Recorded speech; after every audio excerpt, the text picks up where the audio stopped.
কটার সময় শুরু?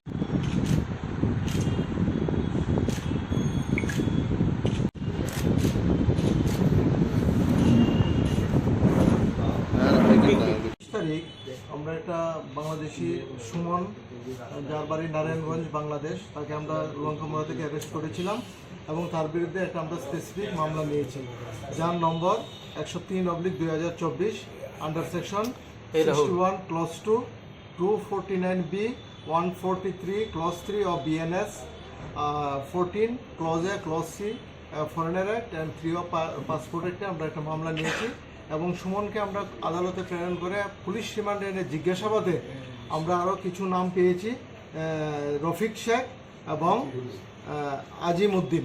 তারা দুজনকে গতকালকে আমরা সিটি সেন্টার এলাকা থেকে অ্যারেস্ট করি।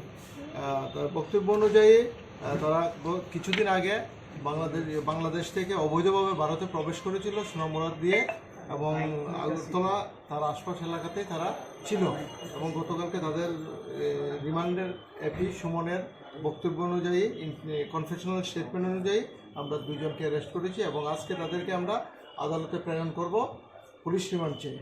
কয়টার সময় তাদেরকে গতকাল 3টার দিকে তাদেরকে আমরা তাদের কাছ থেকে আমরা কিছু 2টা মোবাইল আমরা উদ্ধার করেছি এবং কিছু কাগজপত্র। কোন জায়গায় থাকতো তারা? এখানে তারা সিটি সেন্টার এলাকাতে, এখানে একটা ফ্ল্যাটে কাছে। মানে তারা কিভাবে আইছে কিছু কি কইছে? মানে তারা কিছুদিন আগে, অনেক দিন হয়ে গেছে, সোনামুড়া বর্ডার দিয়েছিল, তারা আগরতলাতে প্রবেশ করেছিল এবং তার সঙ্গে সুমনও ছিল। হ্যাঁ, আরও কি আছে এরকম মানে বাংলাদেশি যারা ভারতের বিভিন্ন জায়গায়? এখন তাদেরকে পুলিশ রিমান্ডে জিজ্ঞাসাবাদ করলে আরও বাকি তথ্য আমরা পাবো বলে আশা করছি।